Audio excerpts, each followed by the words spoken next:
sidii aan idin ballan qaaday maalintii iminay waxaan jecelahay maanta inaan idinla hadlo dhowr qodob oo muhiimana ka hadlo su'aalahana idin fasaxo wixii idinku aragtaan inay muhiim yihiin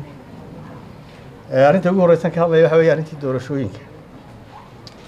sidaa ka warqabteen waxaa saddexda xisbi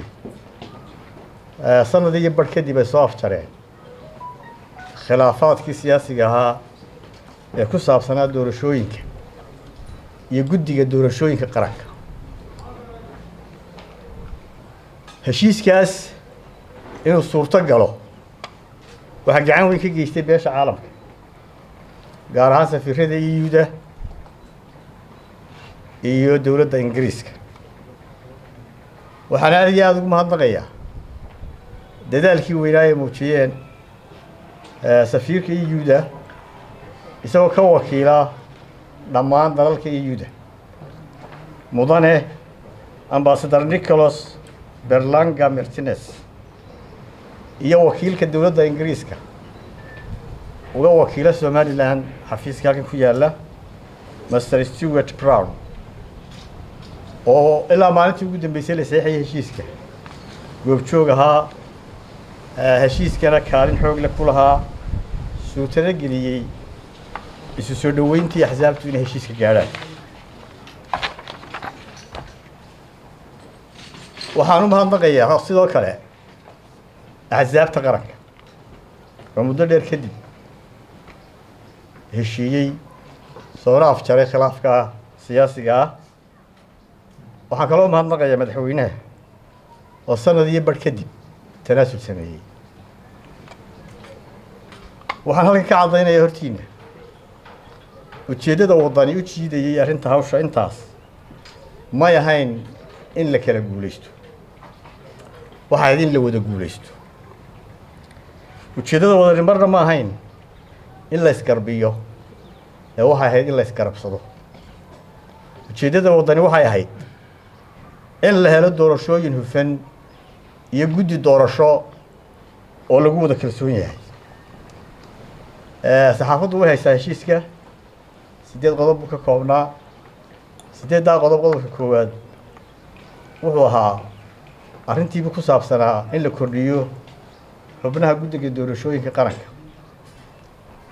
iyadoo la raacayo xeerka wax ka beddelka iyo kaabista waxa iska leh baarlamaanka oo labada aqal ka kooban golaha wakiilada iyo golaha guurtiisa waxaa la isla gartay in loo raaco habka xeerku dhigayo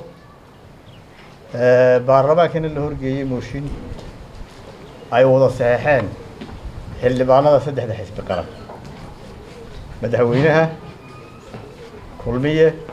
iyo axsaabta mucaaradkuna ka wada shaqeeyaan siday arrintaasi u suurto geli lahayd waxaan la isla qaatay in 8 August ugu dambeyn la horgeeyo golaha waxaan kelimad u jeedinayaa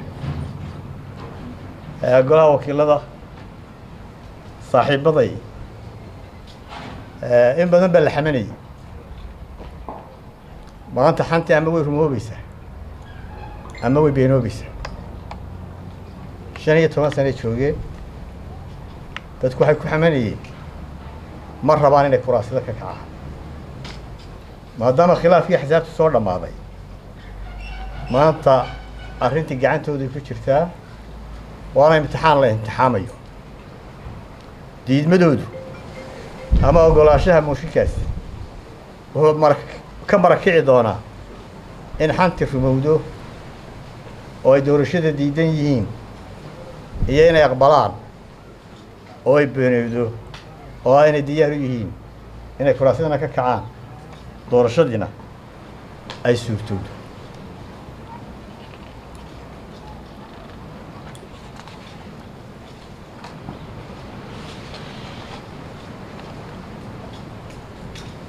waxaan shacbiga Somaliland ee u oomanaa muddada dheer doorashada oo aan ku sheegi karo dhammaantood inay yihiin daneeyayaasha doorashooyinka inay gacan ka geystaan baa loo baahan yahay in heshiiskaasina hirgalo mooshinkaasi la ansixiyo waxaan ugu baaqayaa dhammaan bulshada ay ugu horeeyaan axsaabta qaranka qolooyinkii beri hore kabaa naga kululeeyey ay ka mid yihiin madaxweyne ku-xigeenada arrimo ururada bulshada soonsaf akaademiyada dhallinyarada haweenka oo dhammaantood doonaya in doorashooyinku qabsoomo waxaa la doonaya inay ka qayb qaataan culayskoodana muujiyaan dhawaaqoodana muujiyaan in doorashadu qabsoonto waxaan ku darayaa intaas caqabado badan baa hortaagnaa doorashada markaa beesha caalamku waxay soo jeedisay caqabadahaas in marba mid la qaado caqabaddii ugu horreyd waxay in la heshiisiiyo axsaabta tii way dhacday caqabadda labada ugu muhiimsanayd waxay ahayd arrintii saama qaybsiga waxaan u sheegayaa shacbiga reer somalilan inaan heshiiskii maalintii dhaweyto aanu meesha ka saaray in la xalliyo arrinta caqabadda muhiimka ah ee saama qaybsiga kuraasida golaha wakiilada waxaanay noqon doontaa arrinta labaad ama caqabadda labaad ee loo diyaar garoobo in la qaado si doorashadii u qabsanto waxaan jeclay arrinta doorashada intaan kaga baxo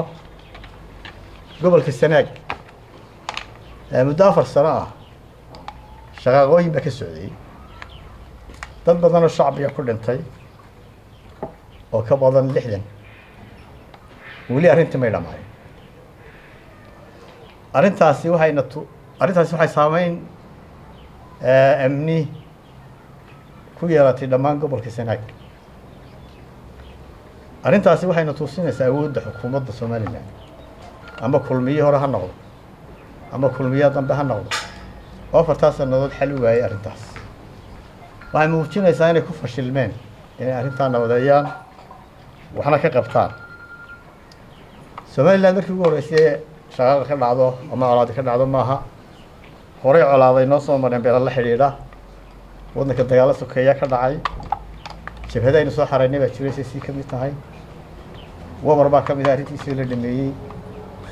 marka xukuumaddu dhaliil weyn bay ku leedahay iyadoo waayo aragnimadaa buuxda aynu leenahay inay 4 sannadood arrintii ceelafkii wax ka qaban kari weyday somalilan arrimaha waxaa lagu dhamayn jiray si xikmad maamul wadahadal iyo maamuus madaxweyne waxaana la isticmaalayay xaba kasta oo bulshada midayn karta laguna dhammaynayo howlahaas waxaa ayaan darro ah in maanta marka la eego khudbaddii madaxweyneha ugu dambeysay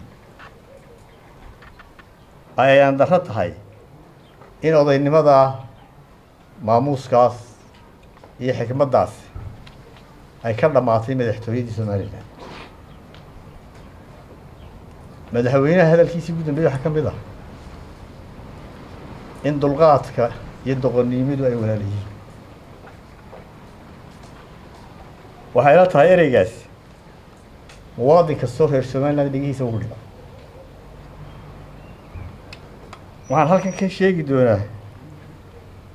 tix yar oo gabay aan ka soo qaatay gabaygii hadraawey suran lo odhan jiray tixdaa iyo khudbaddii madaxweyne way isula ka ekaadeen bal idinkuna waynu leeyahay inay isu eeg yihiin waxaa ka mid ah markaa uu la hadlayay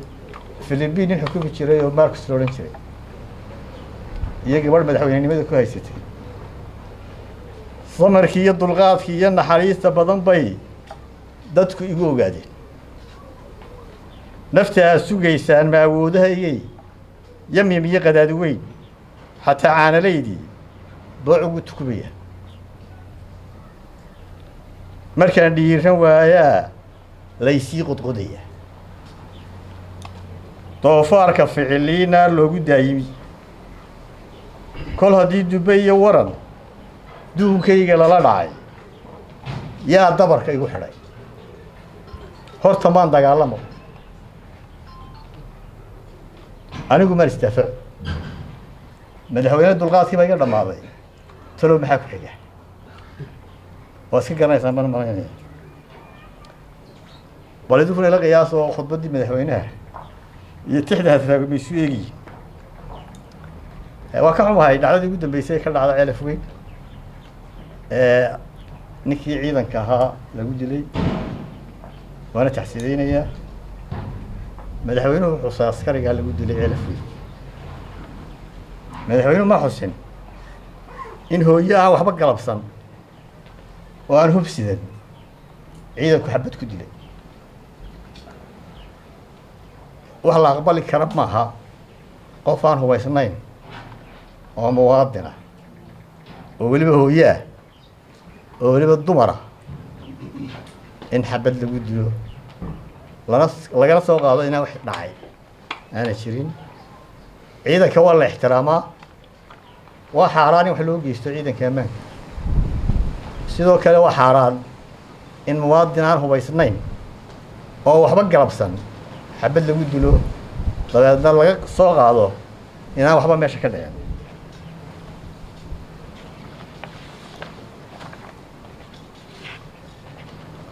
waxaa kaloo hadalka madaxweynaha ka mid ahaa inay jiraan beela ka baqaya Ceelaf Weyn nabad baynu ka rabnaa odayaashii qaranka oo dhan baa u baxay arrintaasi arrin nabadda u adeegaysa maaha waxaad moodaa in kabriid ku qabanayso colaaddii halkaa ka jirtay iyo nabadeyntii halkaa laga siiyey waxaa u egtay midiye iyo mudacyo la isugu dhiibayo dadka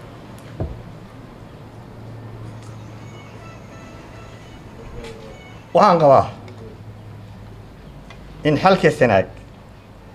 aanu maanta ahayn xal military waxaan qabaa inaan xalka sanaag maanta ahayn xabad waxaan qabaa in gobolka sanaag maanta xalkiisu ahayn in jana loo diro waxaan qabaa in gobolka sanaag xalkiisu maanta ay xal siyaasi ah iyo erge nabadeed xalka gobolka sanaag wuxuu ku jiraa oo furihiisu yahay in madaxweynuhu gacan siiyo odayaasha ergada ah ee salaadiinta ah ee cuqaasha ah ee ilaa Hargeysa iyo galbeedkeeda ka gurbaday ee maanta ku sugan gobolka si ay u soo afjaraan arrintaas xalka sanaag waxaan u arkaa in furihiisii jeebka madaxweynaha ku jiro oo ahaa inuu saamaxaad u fidiyo caare iyo inamada hubaysan ee la socda iyo in laga shaqeeyo heshiisiinta beelaha walaalaha ah ee Ceelaf Weyn wada dega Somaliland jabhad humaysan uma baahna waanu cambaaraynaynaa in Somaliland ka abuurmaan jabhadaha hubaysan sidoo kale waxaanu cambaaraynayaa weliba si adag u cambaaraynayaa in Somaliland uu ka abuurmo xukunka talis taariikhdu waxay nabaraysaa in jabhadaha hubaysan ay dhalaan digtaytaradu iyo kalitaliyaashu Somaliland waxaad moodaa haddaan ilaahay u bixin inay qaaday wadadii kalitalisnimada muusana waxaan leeyahay haddii aad dariiqaa qaado Somaliland oo dulqaadkii aad doqonnimo u taqaano in Somaliland gacantaada ku burburi karto waxaan intaa ku daraya waxaanu sida ugu adag u cambaaraynaynaa waxaan meel qijiyey bahal ceelin ma daayo midna caadadii ma baajo dhaqanka kulmiye waxaa daryahan noqday sidaa uu madaxweynuhu leeyahay baa ka dhaba dulqaadkii baa iga dhamaaday saxaafadda maalin walba la xidhxidhayo ay ugu dambeeyeen afartii wariye si adag baan u cambaaraynaa waxaa intaa dheer in kulmiye iskaga qasmay cid xasaanad leh iyo cid aan xasaanad lahayn oo ay maanta xidhan yihiin xildhibaano la soo doortay oo ka soo jeeda degmada Gebile iyo degmada Garadag